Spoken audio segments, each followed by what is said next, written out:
Olá, seja bem-vindo, seja bem-vinda ao podcast 45 do Primeiro Tempo, aqui ainda na nossa versão remota, mas como você já sabe, sempre trazendo gente legal para compartilhar conosco as suas histórias e, claro, nos ajudar a refletir sobre esse momento que estamos atravessando.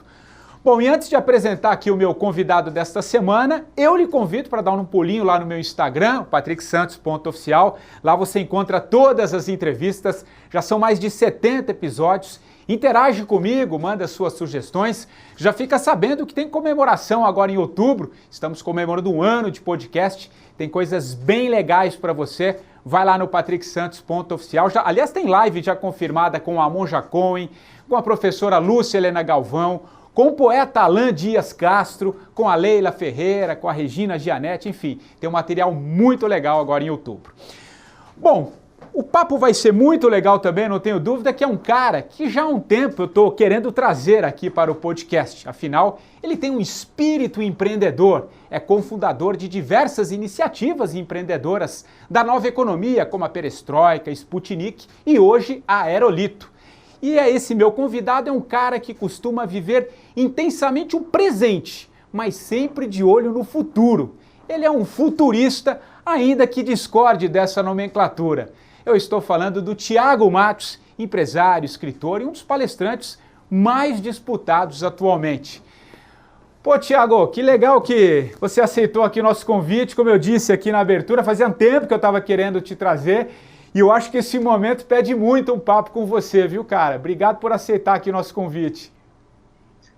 Poxa, Patrick, eu que agradeço a oportunidade, queria mandar um abraço a todo mundo que está nos ouvindo nesse momento e espero contribuir aqui, né? Vai ser um diálogo, uma conversa, uma troca, espero que do meu lado aqui eu consiga trazer algo que seja útil para todo mundo que está participando. Eu não tenho dúvida disso. Aliás, Thiago, eu estava vendo, eu tenho acompanhado você aí nos últimos meses, enfim, nesse período de pandemia, e você fala uma coisa que é muito interessante também. A gente precisa olhar um pouco com otimismo para esse momento. Você sempre foi um cara otimista, você faz disso uma maneira de tocar os seus projetos também? O quanto ser otimista é importante em momentos de tantas incertezas, digamos assim, cara? Ótima pergunta, Patrick, ótima pergunta. Eu acredito muito que o otimismo é mais do que um modo de viver. É uma ferramenta para a realização de eventos, né? O otimismo, ele acaba se transformando num meio que possibilita que a gente encare profecias que se autorrealizam. Vou explicar essa frase aqui prolixa, né?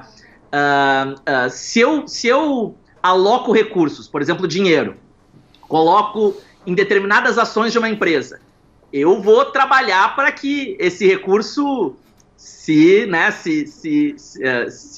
cresça, se fomente, que aumente de valor, né? Então, o que tiver a meu alcance, eu vou fazer para que esse recurso fique com maior capital do que tinha quando eu investi inicialmente.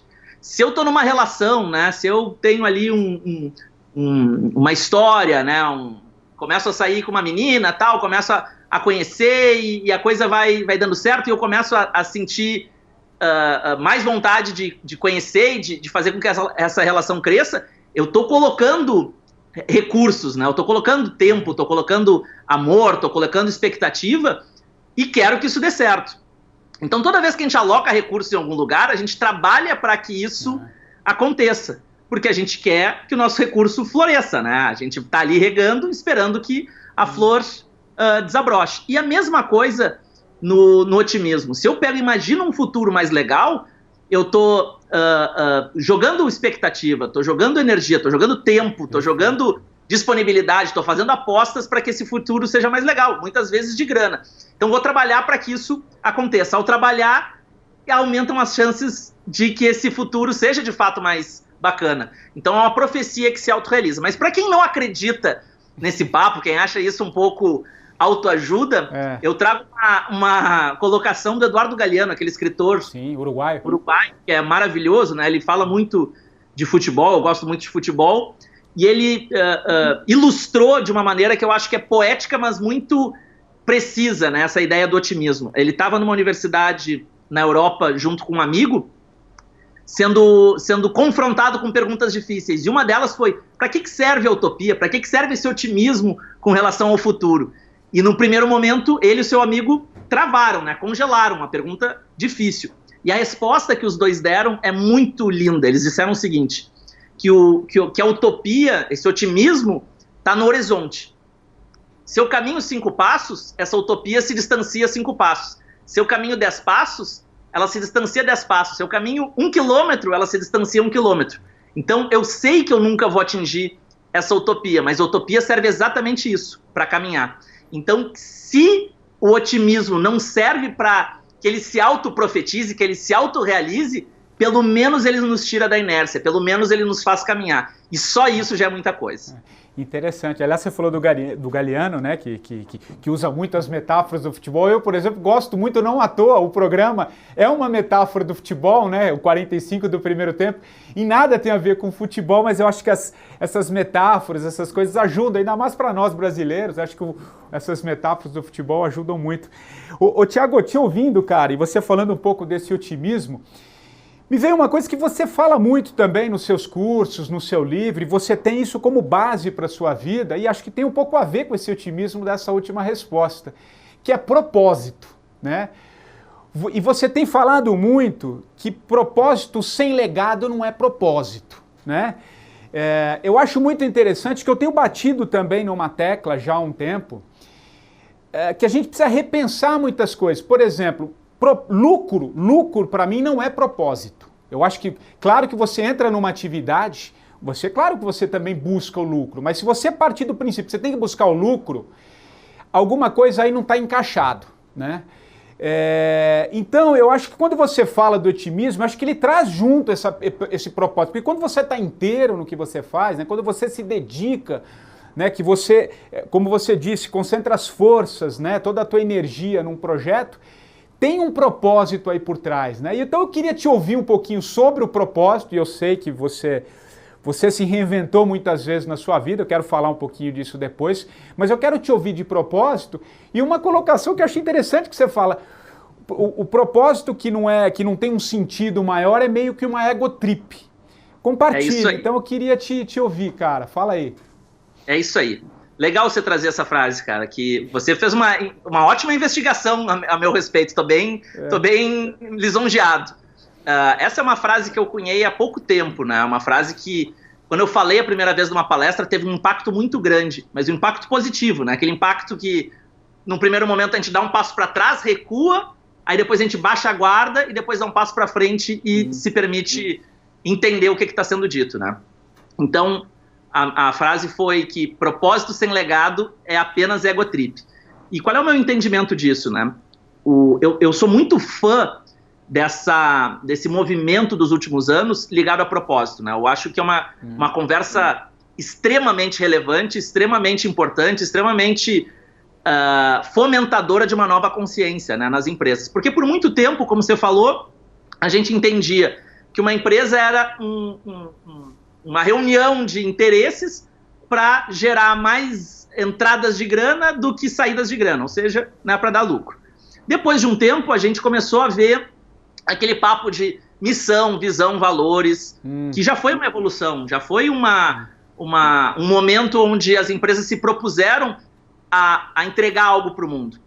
Mas quando eu fiz o meu primeiro trabalho sobre propósito, para uma grande marca de refrigerante, eu comecei a investigar as missões, visões e valores das empresas. E era engraçado porque eram muito parecidas, né? Então era mais ou menos assim: nós somos a empresa X do segmento Y, queremos ser referência no segmento Y, ajudando os nossos colaboradores a crescerem, a se desenvolverem, cuidando da nossa equipe e tentando fazer um mundo melhor. Então mudavam as palavras, mas era mais ou menos essas as declarações de missão. E se todas as missões de todas as empresas eram muito parecidas, tinha algum ruído aí, né? Porque as empresas se propõem a coisas diferentes. Aí a gente começou a ver o movimento de propósito, que foi um aprofundamento, né, da missão, assim. Tipo, foi, cara, vamos parar de bullshitagem e vamos perguntar de verdade, assim, ao que a gente se propõe. Mas o propósito, ele é uma proposição, ele é uma intenção, né? Propósito, é o que eu me proponho a fazer. Eu posso pegar e dizer, meu propósito é ser a pessoa mais legal do mundo, e não ser um cara legal, né? E não ser uma boa pessoa. Então o propósito, ele é uma declaração, ele é um compromisso público. Mas se a gente vai cumprir isso ou não, o que vai nos dizer é o nosso dia a dia, a nossa ação. Portanto, eu prefiro muito mais uma pessoa que não sabe o seu propósito, uma empresa que não sabe o seu propósito, mas faz muitas coisas legais, do que uma pessoa que se vangloria de saber o seu propósito, uma empresa que se vangloria de ter encontrado o seu propósito e não faz coisas legais. Porque, para mim, o que importa mesmo é o legado. Legado é o que eu deixo, né? Eu entro nessa vida, percorro uma jornada e quando olho para trás, lá no final da minha vida, vejo como é, né, na conta corrente o quanto eu deixei de positivo e negativo, né? O legado é o que fica. E o legado, ele transcende a própria existência das pessoas e das organizações. Então, enquanto as ideias forem poderosas, enquanto as ações forem poderosas e elas se perpetuarem, inclusive além da minha própria existência ou da existência da minha empresa, que legal, né? O que eu estou fazendo é um legado, eu estou deixando um legado. Mesmo que eu não saiba o meu propósito. Agora, é inegável que se eu souber o meu propósito, eu vou caminhar mais rápido em direção a esse legado. Moral da história, ficar só falando de propósito sem deixar nada de legal para o mundo, para mim parece um pouco egotrip, sabe? Assim, parece que eu estou me jogando confete. E se a gente tiver um propósito muito claro, mas ainda assim deixar legado, parece que a equação ficou completa.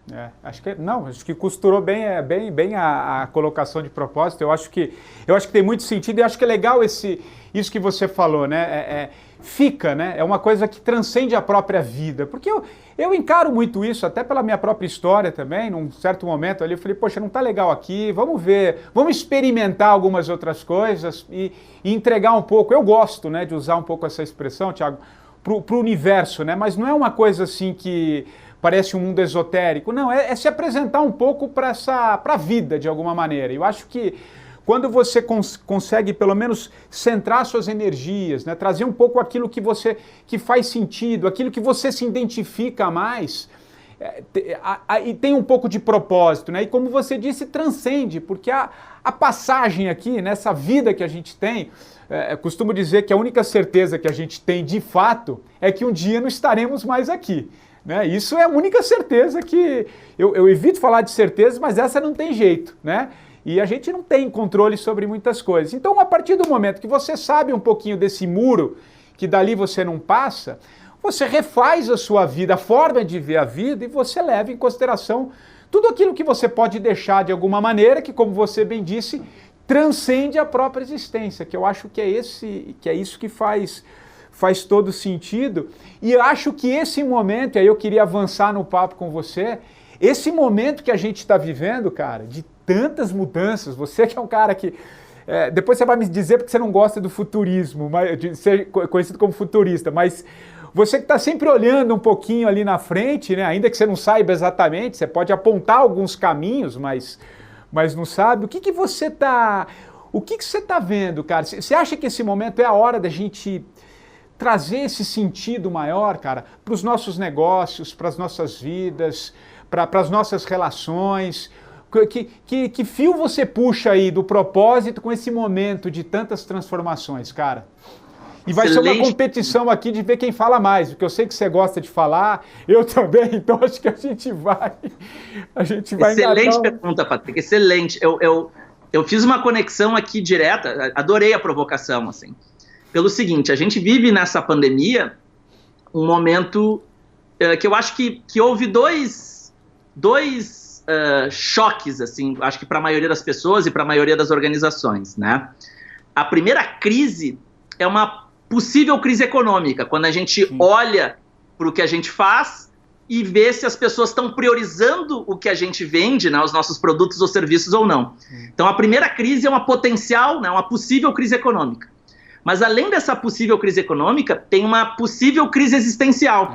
Quando a gente olha para o que a gente faz e percebe as pessoas talvez abrindo mão do que a gente oferece. Porque se as pessoas nesse momento de pandemia não estão nos priorizando, a gente naturalmente se pergunta, será que o que eu faço tem relevância para o mundo mesmo? Todo mundo se considera relevante ou se imagina relevante, toda organização se considera relevante, mas a gente sabe que umas são mais que outras, né? Então, quando a gente se confronta com um período tão atípico como esse, a gente consegue enxergar quem está mais priorizado e quem está menos priorizado. E se a gente está menos priorizado, não é só a questão econômica, é a questão de valor, é a questão de prioridade mesmo. Eu estou fazendo diferença na vida das pessoas, então eu, por força da minha profissão, converso com muita gente de muitos mercados diferentes, né? Quando assessoro as empresas, e eu percebo esse questionamento, sabe, Patrick? Do tipo assim, será que eu não precisei dessa pandemia para fazer essa pausa, fazer esse intervalo dos 45 do primeiro tempo, né? Será que eu não tenho que olhar para o espelho com mais cuidado e me reconhecer, e reconhecer a quem eu sou de fato? Ou será que eu continuo nessa corrida maluca, né, que a gente muitas vezes se coloca? Então, acho que tem isso, e isso tem direta relação com o propósito. Porque daí a gente começa a separar o que é propósito e o que é paixão. São duas coisas que são primas, mas não são a mesma coisa, né? Eu adoro uma série de coisas, amo uma série de coisas, e poderia trabalhar com uma série de coisas que me faria feliz. Futebol, gastronomia, tecnologia, educação, né? São todos assuntos que eu adoro. Agora, o meu propósito, ele vai um pouco além disso, porque a simples paixão muitas vezes é egoísta. Eu estou olhando só para o meu quadradinho aqui. O que eu gosto de fazer, eu faço, acabou. Mas o propósito é como a gente falou, né? É a intenção de deixar algo para o mundo. Então vai além da minha esfera.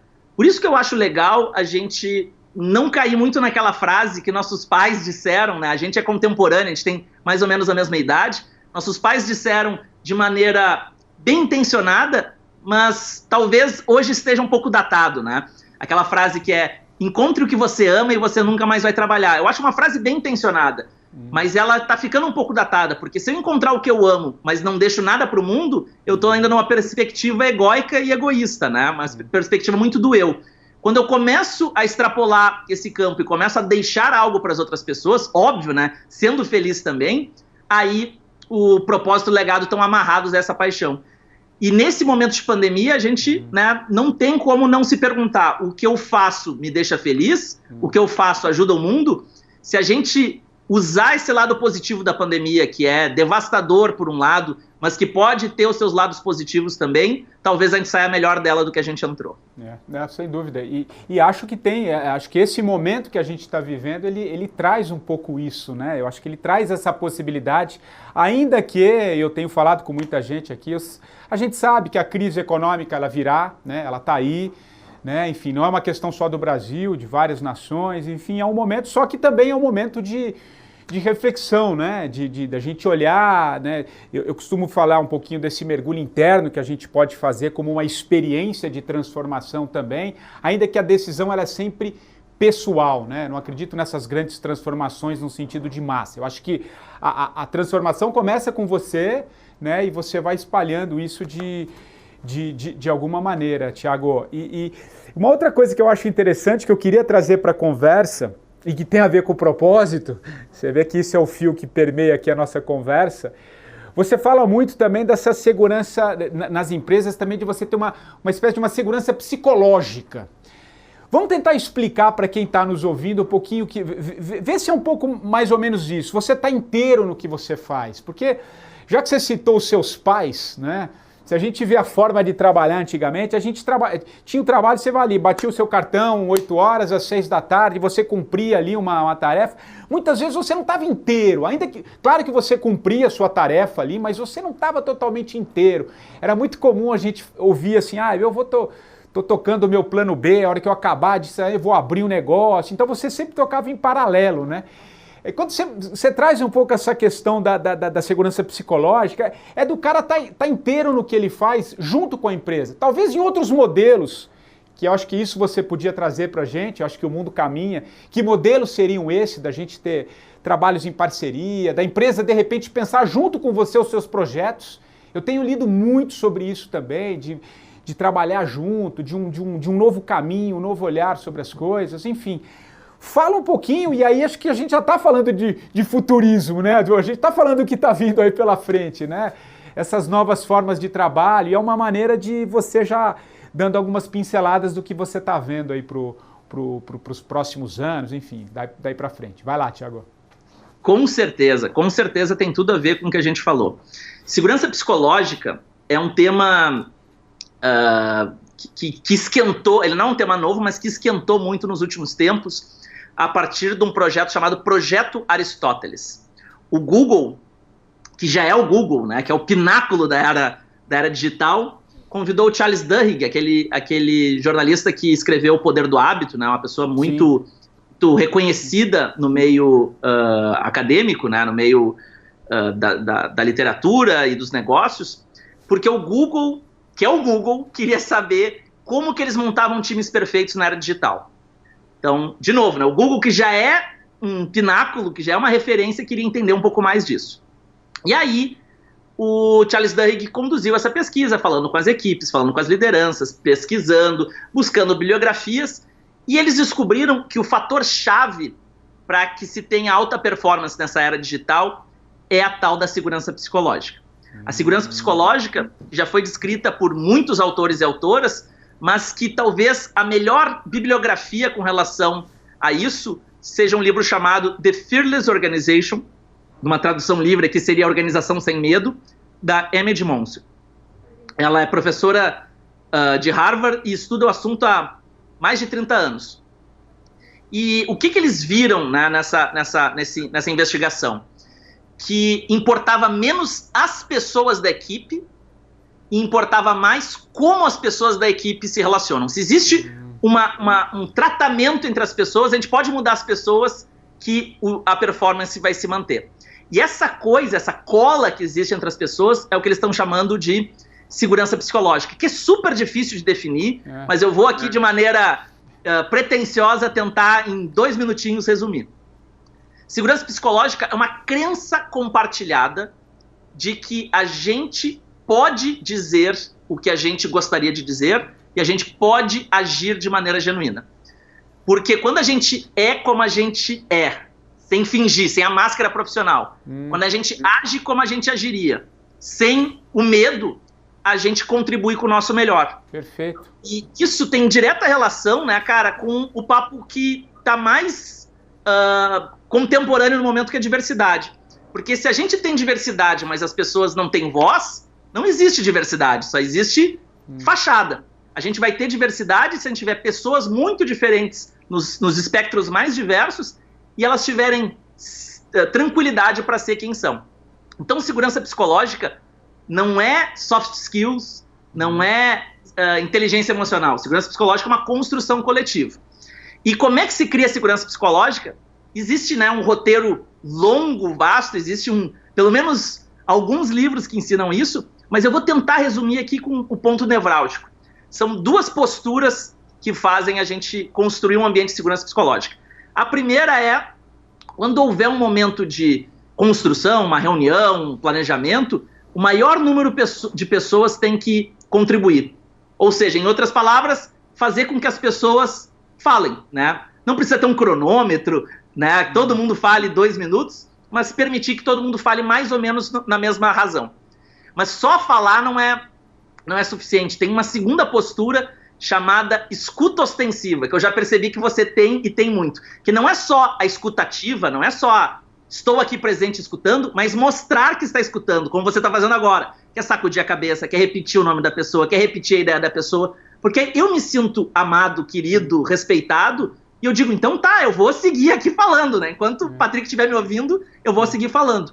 Então, se todo mundo se cuida, todo mundo fala. Perfeito. Se eu tô com medo, eu não falo. Quando essas 2 coisas acontecem, se cria esse campo. E só para terminar, cara, porque aqui eu tô super apaixonado por esse tema, o que esse estudo descobriu é que quando existe segurança psicológica, a gente tem inovação. Então, o pilar da inovação, o pilar da disrupção é esse. Não adianta a gente ficar falando de inteligência artificial, de transformação digital, de big data e small data, se a gente não tiver isso. No final das contas, isso que importa. E isso rende muito, né? Até como produção mesmo de uma ideia. Por exemplo, me ocorreu aqui te ouvindo falar, por exemplo, você vai, vamos supor, uma empresa X ali vai para uma reunião pequena que envolve aí 10, 12 pessoas, sei lá, 5, 10. A forma como você acolhe, antes de começar essa reunião, que pode ser para resolver uma série de questões, você ter uma troca ali entre as pessoas. Eu chegava para você, Tiago, como é que você tá, cara? Tudo bem? Como é que foi teu dia? De repente você acolher, às vezes aconteceu alguma coisa na tua vida que, pô, não tá legal, meu filho não tá legal, meu cachorro faleceu, enfim, alguma coisa que você traz para a reunião. Primeiro, somos humanos, né? Então a gente vai trazer. Não adianta você dizer, eu não levo isso para a reunião pro seu dia, porque você vai estar mentindo. Você pode deixar ele no quartinho ali e tocar a reunião, mas está ali com você. O que eu quero dizer, me ocorreu muito, eu acho que as empresas precisam olhar um pouco para isso. Acolhe, cara, né? Sabe como é que tá? Deixa a pessoa falar, mesmo que seja 1, 2 minutos. É uma forma do cara, nossa, que legal, o Thiago me entendeu aqui, pô, vambora, vamos para essa reunião e... Que legal, eu acho que tem aí a segurança psicológica nesse aspecto de compartilhamento, de aceitar. A vulnerabilidade também nos conecta, né? Porque... Perfeito. Então, perfeito. A gente é educado, Patrick, a ser muito, né, aquela liderança de ferro, né? Pois nada me derruba. Mas isso vai acabar, Thiago. Eu não sei se vai acabar, cara, mas não cabe mais, né? Isso que eu tô querendo dizer. Não cabe, cara. A gente tem que mostrar assim, olha, eu errei, eu não sei... Eu não sei as respostas, eu tô com medo. Gente, pisei na bola com vocês, eu sou a liderança, mas eu pisei na bola com vocês. Pô, tomei uma atitude aqui que não era o output que eu esperava. Pô, me desculpa. Toda vez que a gente se coloca numa posição humana, a gente ganha mais respeito. É muito maluco, né? Quando a gente fica mais vulnerável, então, a gente ganha mais respeito. Né? As pessoas olham e dizem, pô, esse cara erra que nem eu. Esse cara, né, sente medo que nem eu. Esse cara tá inseguro como eu. Pô, ele é gente como eu. Vamos se abraçar e ir junto para, né? E junto fazer o que tem que ser feito. É evidente que em alguns momentos a gente tem que segurar a onda do time, né? A liderança tem que segurar a onda do time, porque o time está tão vulnerável que se a gente se vulnerabilizar também, desanda. Mas em vários momentos a gente não precisa assumir essa carapaça, né? Esse exoesqueleto que a administração clássica nos ensinou. Então, ser uma liderança muito mais cuidadosa, como você falou, se permitir falar, gente, eu tô com esse problema na minha vida pessoal, acolher os problemas dos outros, né? Tipo, no final das contas, empresa não existe, né, cara? Empresa é um monte de gente num prédio ou ao redor de um contrato social. Que são pessoas fazendo negócio com pessoas. E se a gente entender outra pessoa e não quiser ganhar em cima do outro, mas ganhar com o outro, como você falou, né? É ganha-ganha, cara. Eu não preciso ganhar em cima de ninguém, nem ninguém ganhar em cima de mim. A gente pode ganhar juntos, aí a gente está vendo a nova economia. E quando você está muito inteiro no que você faz, né, como você falou, você tá presente o tempo inteiro no que você faz, tem um outro ganho também, que é para a própria vida, né? Eu digo saúde, bem-estar, né? Porque quando você não é o que você é, que você tem que vestir algo... né, para você tocar o seu dia, de alguma maneira isso reverbera um pouco no corpo, em outras questões psicológicas. Então eu acho que tem aí o teu olhar sobre a segurança psicológica, ela é tão amplo que pode te beneficiar em vários aspectos, inclusive saúde, bem-estar, né, vivência, a forma como você compartilha a sua vivência com o outro, porque quando você está bem, você passa isso para o outro, né? Então, acho que tem um pouco esse olhar para esse momento que eu acho que tem um pouco a ver, né? Você ia falar Imagina, Patrick, o seguinte, olha só. Imagina se você tivesse que, além de ser jornalista, além de ser entrevistador, além de ser gestor, além de ser essa figura que você ainda tivesse que ser um ator. Todo tempo você fingir alguém que você não é, né? Então, você está tendo duas profissões ao mesmo tempo. Você está gastando uma energia, um esforço que é sobrenatural. Eu acredito que a gente faz isso por necessidade, né? Para sobreviver, porque o campo profissional tá tão intimidador que a gente faz isso para sobreviver. É mais um efeito colateral do que uma decisão. Então, quando a gente é gestor, quando a gente organiza a nossa equipe, se a gente levar tudo isso em conta e permitir que as pessoas sejam quem elas são, a gente vai ver elas contribuindo de uma maneira mais genuína, mais saudável, mais alegre, e no final das contas, todo mundo vai ganhar com isso, profissionalmente e pessoalmente. Ô Thiago, vamos entrar um pouquinho agora para o futuro, se bem que isso aqui é futuro que a gente está falando, ela permeia toda essa conversa, mas enfim, eu queria agora trazer um pouco o seu olhar, cara, para onde as coisas estão caminhando. A gente está falando muito na forma de trabalho, né, como as empresas devem se espelhar um pouquinho.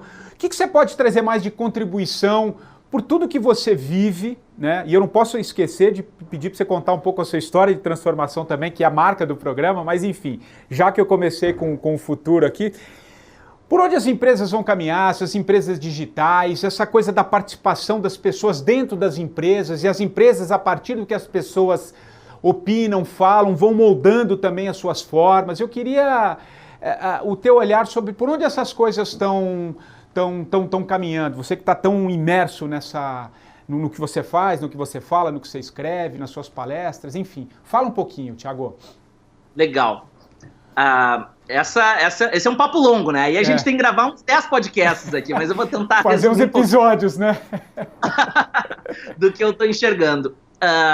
Eu acho que não é segredo para ninguém que o mundo digitalizado se acelerou, né? Então, vou pegar aqui exemplos que ficam bem fáceis de ilustrar, né? Se antes eu ia muito ao supermercado comprar, né, presencialmente frutas, verduras e utensílios de limpeza e assim por diante, hoje está mais comum, está mais aceito, está mais fácil de usar o e-commerce do supermercado, né? E eu recebo o delivery em casa. Mesma coisa para moda, por exemplo. Se antes o padrão era ir até uma loja, comprar a roupa presencialmente, hoje está mais aceito, está mais tranquilo, as pessoas se educaram mais em comprar online. Mas o meu entendimento é de que esses e-commerces, eles não são exatamente digitais. O termo que a gente usa é digitalizado. E eu vou tentar explicar essa diferença, porque para nós tem um gap entre um e outro. E não significa que um seja melhor ou pior. Eles são simplesmente diferentes. Então, o digitalizado é quando eu tenho o mesmo modelo mental da loja física, do presencial, do não digital, né, levado à internet, levado a zeros e uns. Então, vamos pegar o e-commerce de supermercado. Se eu pego e entro num site onde eu compro ali tomate, carne, leite, assim por diante, e ponho no carrinho de compras, né, coloco o meu cartão de crédito e isso chega até mim, o modelo mental é o mesmo de eu ir no supermercado, pegar meu carrinho, botar o tomate, botar o leite e assim por diante. Mas tem iniciativas que vão além desse e-commerce. Vou dar um exemplo. Tem, nos Estados Unidos, tem uma empresa chamada Robomart. Robomart é um carro autônomo, ou seja, não tem motorista, ele dirige sozinho. Você pega o seu celular, chama a Robomart, esse carro autônomo chega até a sua casa, abre as portas, ele é tipo uma van, e aí tem tomate, carne, leite e tudo mais. Então, o supermercado vai até você e ele dirige sozinho. Pô, isso é uma outra categoria de supermercado. Não é o digitalizado. Isso já é o mundo digital. Tem uma empresa chamada M. Taylor, que você pega, é um dos lugares onde eu compro as minhas roupas. Você pega e personaliza a sua roupa até no tamanho. Você pega o seu celular de novo, escaneia o seu corpo, e aí ele tira todas as medidas do seu corpo e eles produzem a roupa não no tamanho PP, PMG ou GG, no tamanho T de Thiago, né? Se durante a pandemia eu ganhei uns quilinhos, é do meu tamanho. Se eu perdi uns quilinhos, é do meu tamanho também. Então, isso é diferente do e-commerce de moda, onde eu vou lá e escolho a roupa, o tamanho, ponho no carrinho e passo o cartão. O que a gente detectou e o que parece que não vai voltar mais é que a loja de shopping, a loja de rua de moda, o supermercado presencial, ele ficou um pouquinho mais para o passado. Não estou dizendo que não vai mais existir, pelo amor de Deus, né? Claro que vai continuar existindo. Mas ele ganhou, assim, um degrauzinho para o passado. Por quê? Porque esse digitalizado se estabeleceu como presente para muita gente. Óbvio que não para todo mundo, mas para muita gente. E esse digital que eu comentei, que ia chegar lá na frente, está chegando um pouco antes da hora. Então esse é um dos fenômenos que a gente está percebendo que vai mudar todos os negócios. Eu sempre que posso, né, que eu converso com empresas, eu digo, olha, o que a gente já fez? A gente está mais no não digital, a gente está mais no digitalizado, a gente está mais nesse mundo já pensadamente digital, o que a gente quer fazer, onde a concorrência está, onde não está, para a gente construir o nosso mapa, né? A gente muitas vezes fala de transformação digital, mas a gente não se pergunta, não faz o diagnóstico bem feito. Então essa é uma das coisas. E a segunda coisa, porque eu acho que você me provocou muito com relação a formatos de trabalho, é impossível não falar do trabalho remoto, do teletrabalho, que, pelo menos na nossa realidade, na minha realidade, era algo bem presente desde 2018. Em 2018, a gente tomou uma decisão na nossa empresa assim, olha, a gente está fechando a sede fixa, porque o nosso trabalho não precisa disso, eu não estou dizendo que todas as sedes fixas têm que ser expurgadas, né? No nosso caso não precisava, e a gente vai trabalhar remotamente, a gente vai se encontrar em coworkings, a gente vai ter encontros para construção de cultura, né? Happy hours e assim por diante. Então, quando chegou a pandemia, a gente não precisou mudar literalmente nada do nosso dia a dia, né? Pelo contrário, só se acelerou, né? Porque muitas pessoas que não trabalhavam assim, parceiros nossos, começaram a trabalhar. E eu não estou dizendo que isso é a nova realidade de todo mundo. Não é, para muita gente não será. Mas para muitas pessoas isso virou um presente da vida, né? Muita gente disse, olha, eu estou gostando mais de trabalhar assim do que pegar um carro e ficar 1h30 indo, 1h30 voltando. Pô, será que isso aqui não é mais legal? Essas 3 horas por dia não me trazem mais felicidade, alegria, convivência familiar e assim por diante? Né? Então a gente tem que começar a se perguntar onde que a gente tem ganhos com isso, onde a gente tem perdas com isso, e principalmente, né, as empresas têm que se abrir para isso, né? Permitir que isso aconteça. Se a gente enxergar isso sempre como algo nocivo, né? A pessoa vai ficar em casa e não vai ficar trabalhando, a pessoa vai ficar em casa e vai ficar fingindo que trabalha, é uma relação de desconfiança. Desconfiança, o que acontece? Diminui a segurança psicológica, sem segurança psicológica a gente não tem resultados. E acho que é um pouco isso mesmo, né? Acho que vai ser meio um equilíbrio aí entre trabalho remoto, trabalho, né, no lugar físico. Acho que tem que ter um pouco esse encontro. Aliás, você falou e tem... Quem começava já a falar isso lá atrás passou aqui no programa, que é o Domênico De Masi. Eu tive um papo muito legal com ele aqui do Ócio Criativo, que eu li, viu, Thiago? Acho que nós somos da mesma geração, praticamente. Eu li lá nos anos 90, né? No final dos anos 90, enfim. Final dos anos 90. E hoje a gente está aqui, falando... E, na verdade, isso não é futuro, isso já é presente, como você disse. Futuro é outras coisas que é o que a gente está tentando cavucar e enxergar. E do ponto de vista humano, das pessoas, o que você acha que é... se fala muito em aprender, desaprender, aprender, desaprender. Como é que a gente se encaixa nessas mudanças, nessa automação, nesse mundo que acelera de alguma maneira? E nós, né, humanos, o que você fala, cara? Perfeito. Bom, aqui eu vou me empolgar, porque esse aqui é a coisa que eu mais gosto de falar. Eu acho, cara, que pessoas como nós, né, nós dois aqui, nós somos privilegiados. A gente já descobriu como operar nessa lógica mais digital. Mas muitos profissionais, muito do trabalho ainda é industrial. E quando eu falo industrial, eu não estou dizendo só o trabalho de fábrica. Muitas vezes o trabalho de escritório tem uma lógica industrial. Então vamos tentar entender, aqui eu vou compartilhar o que eu acredito, entre os dois sistemas. O que esses dois sistemas têm?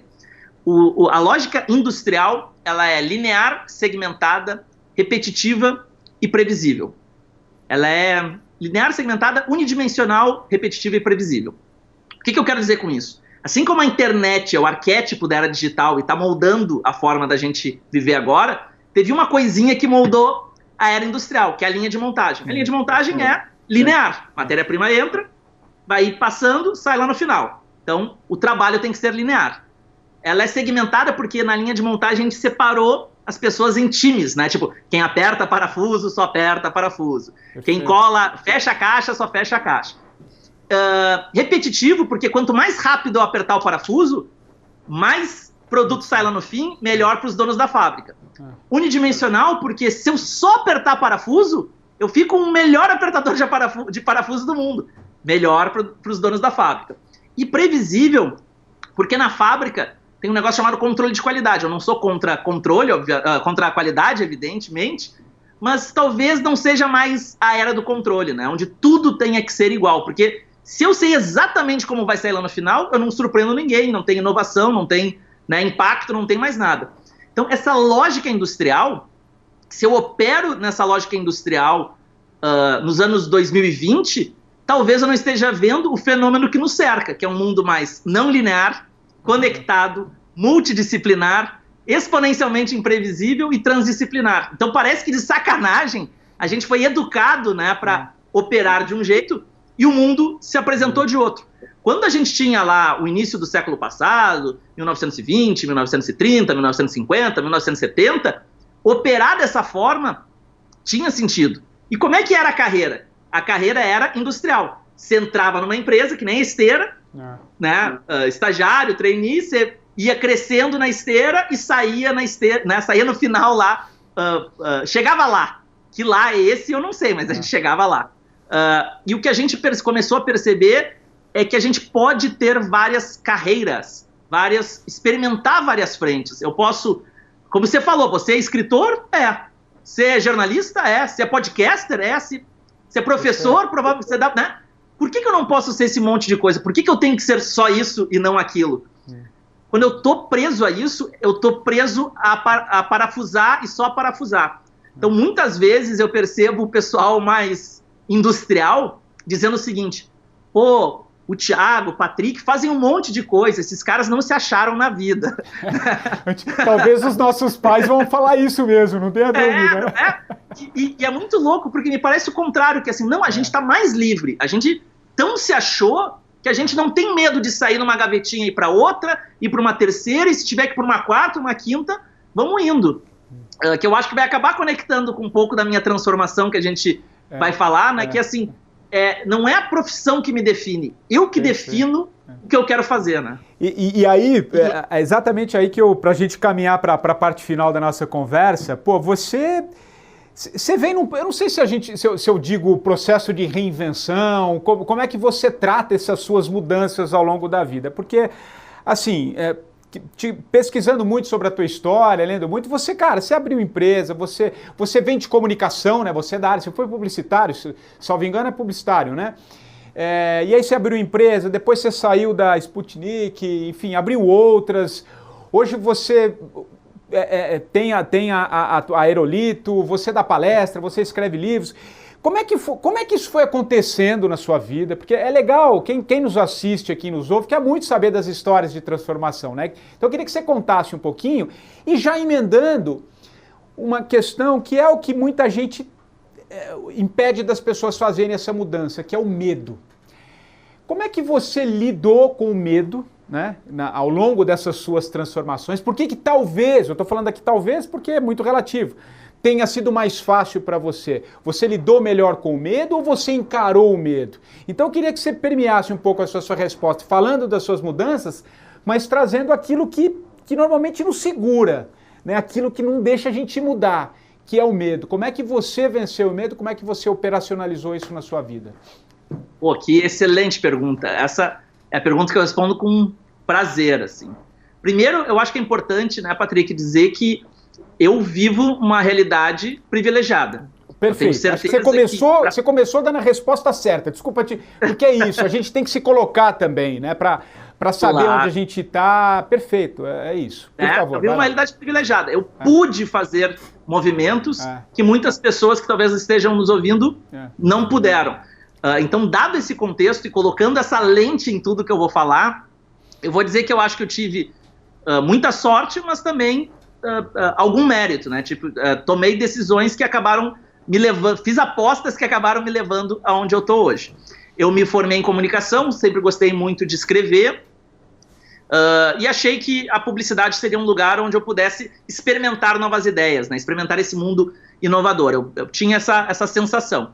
Fui muito feliz nesse período, trabalhei mais de 10 anos em agência, departamento de criação de agência, fui redator por muito tempo, e isso forjou boa parte da personalidade que eu tenho hoje, né? Porque o mercado de comunicação, quem não trabalha em comunicação não sabe essa loucura de não ter horário, não ter final de semana, não ter celular, né? Realmente, assim, é um Vietnã. E depois que você passa por isso, você consegue se adequar a muitas outras atividades. Então, eu sou muito grato a muitas das coisas que eu aprendi lá, mas eu cheguei num momento que eu disse, olha, eu tive uma ascensão rápida, eu estou aqui com 26 anos, eu tive uma ascensão rápida. Na época, minha namorada, ela não queria se mudar para São Paulo, né? Eu disse, olha, minha carreira está me jogando para São Paulo, vou para São Paulo, vamos para São Paulo ou não? Ela disse, olha, Thiago, não quero ir para São Paulo nesse momento, prefiro continuar aqui. E a gente fez essa decisão juntos. Eu disse, olha, se eu não vou para São Paulo, eu tenho que empreender, porque senão eu vou ficar numa posição muito zona de conforto, isso vai me matando aos pouquinhos, então eu vou ter que empreender. Como eu já entendi que eu tenho várias paixões, que eu não preciso ficar só nessa... Adoro comunicação, por que eu não vou para outro lugar que eu também gosto? E aí eu empreendi com outras pessoas um negócio chamado Perestroika, que era uma escola de atividades criativas.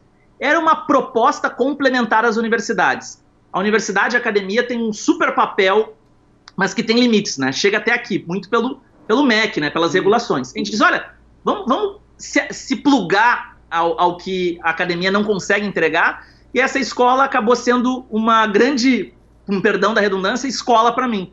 Porque o meu trabalho era ficar curando os programas de gastronomia, de moda, de empreendedorismo, de design, de todos os campos possíveis, né, que eram cursos rápidos de 3, 4 meses, me conectar com essas pessoas, então fazia uma grande rede e ser uma espécie de aluno crítico, né? Eu ficava no fundo da aula, olhava os conteúdos e depois dizia, acho que aqui a gente podia melhorar, aqui a gente podia evoluir.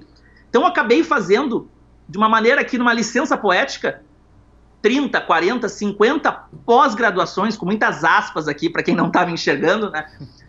Num período curto, de 2, 3 anos. Não chegaram a ser tão profundas quanto pós-graduações, mas eu me aprofundei o suficiente para saber mais que a maioria dos leigos. Perfeito. Então, nesse momento, eu comecei a detectar padrões, né? Eu comecei a ver, olha, eu sei um mínimo de gastronomia, um mínimo de design, um mínimo de moda, um mínimo de empreendedorismo, comecei a enxergar padrões. E aí, isso que me levou para a minha terceira jornada, né? Que seria a do empreendedorismo. Eu comecei a me conectar com essas figuras, que eram figuras relevantes, e comecei a abrir negócios dos mais diferentes tipos. Laboratórios de Big Data, plataformas digitais, aplicativos, restaurante, enfim, meti em muita coisa diferente, todas elas embaixo desse guarda-chuva Nova Economia, e nada era muito usual, sabe? Tudo tinha um twist, assim, tudo fugia um pouco do tradicional. Algumas não vingaram, algumas ficaram mais naquele período embrionário, algumas vingaram e eu já saí, ou já vendi a minha participação, e algumas vingaram e eu continuo tocando. Ao longo da minha vida foram cerca de 15 iniciativas diferentes, né? Bem multidisciplinar a minha experiência. Mas em 2012, em razão de todas essas conexões, eu fui apresentado à Singularity, que é uma universidade, não é uma universidade de fato, né? Eles se apresentam como uma instituição de ensino do Vale do Silício, que estudava, que compartilhava conhecimento sobre futurismo. Era uma seleção bem rígida na época, bem complicada, eu acabei sendo selecionado, me senti muito feliz por isso, e aí eu tive contato com conhecimentos que na época pouca gente tinha aqui no Brasil. Eu decidi fazer mais uma aposta, né, e disse, vou começar a montar uma empresa, um laboratório de estudos de futuro. E essa empresa é a Aerolito, que hoje é o meu carro-chefe. Então, eu brinco, cara, que eu tive 4 encarnações profissionais. Eu gosto muito do termo encarnações profissionais, porque vem da alma. Né? Uma encarnação sai de um corpo e vai para outro. Né? Eu fui fazendo essa dança. Que de comunicador eu migrei para educador, de educador para empreendedor, de empreendedor para futurista. Mas o legal é que eu nunca abro mão, acho que ninguém abre mão da anterior. Eu nunca vou deixar de ser comunicador, porque eu aprendi algumas coisas que a gente não perde mais. Eu nunca vou deixar de ser professor, porque a gente aprende coisas assim por diante. E eu tenho certeza que há novos ciclos pela frente. Não sei quais, mas há novos ciclos pela frente. E como você fez uma pergunta sobre como eu enfrentei tudo isso, de que maneira que eu enfrentei tudo isso, né? Como é que eu enfrentei o medo, eu tenho um lema na minha vida que, de novo, né? Por ser quem eu sou, eu me permito enfrentá-lo.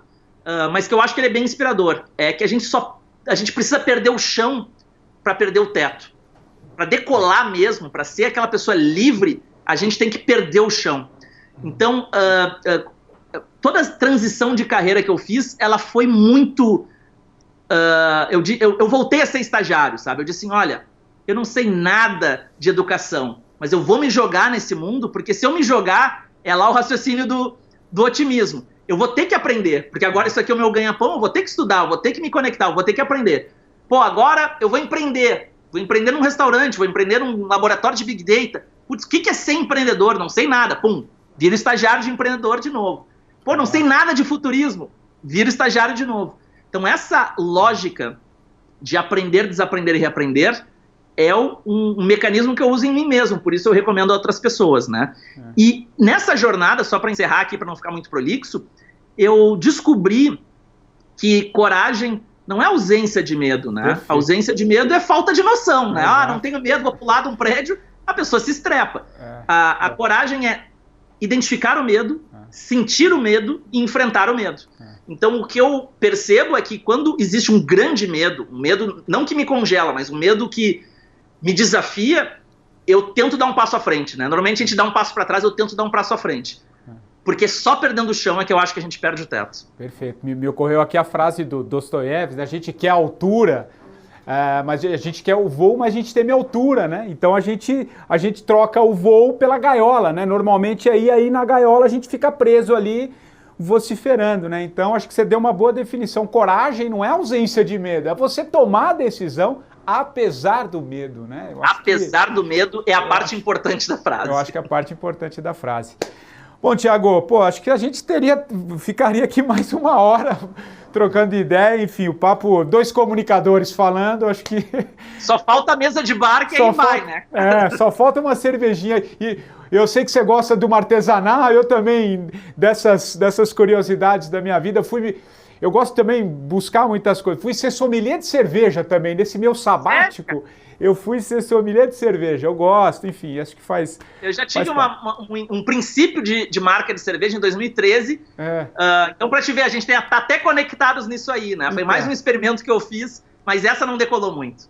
Então, eu quase montei também com um amigo, mas não deu certo, enfim, eu prefiro tomar num bar e quem sabe uma próxima ocasião, não quando você vier aqui... trabalho e prazer nesse caso, né?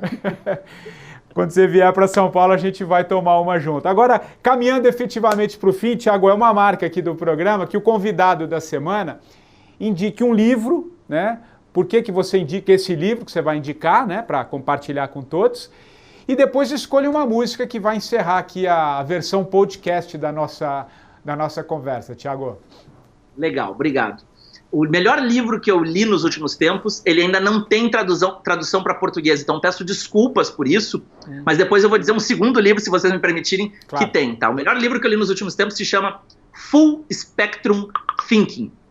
Full Spectrum Thinking é um livro do Bob Johansen que fala sobre pós-categorização, ou seja, como esses novos fenômenos que chegam e que não têm nome, né? Porque eles são novos, a gente tem que tomar cuidado para não rotulá-los. Porque se a gente rotula de algo que a gente conhece, a gente já os envelhece imediatamente. Então, para se sentir mais seguro, eu coloco um rótulo antigo. A gente tem que resistir à tentação de colocar um rótulo antigo, de categorizar e aceitar que eles estão numa nova caixinha e construir essa nova caixinha. Então, esse é um grande livro que eu recomendo, mas como só tem inglês, eu vou recomendar um segundo chamado Tribal Leadership, que em português eu acho que até a tradução não ficou tão boa, que é o executivo e a sua tribo, tá? Eu tenho bastante questionamento sobre essa tradução, que fala sobre cultura organizacional e acho que é uma excelente leitura, tá?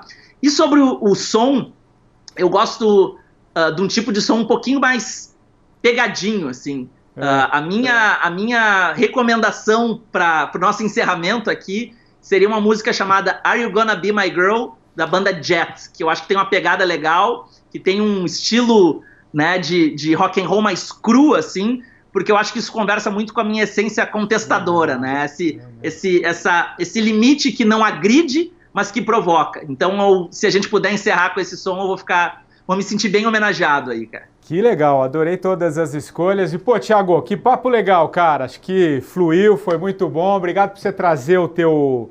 Demorou um pouquinho para conseguir trazê-lo aqui, mas eu sei que você estava em curso, você é super envolvido nas coisas que você faz, mas chegou na hora certa. E acho que o papo foi muito legal. Queria muito te agradecer por trazer, né, o seu olhar, a sua visão sobre tudo isso que está acontecendo, ainda mais vindo de alguém que está tão imerso no que faz, está tão antenado com as coisas. Então, queria muito te agradecer esse papo aqui com o 45, tá bom, cara?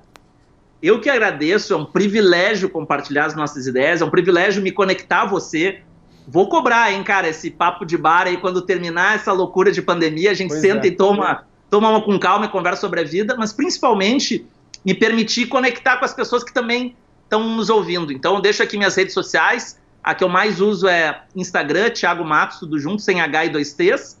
O LinkedIn eu também respondo a todas as perguntas, porque eu acho que não adianta nada falar de postura digital, falar de mundo conectado e não se permitir conectar, né? Então, estou à disposição para quem quiser trocar mais ideia com a gente.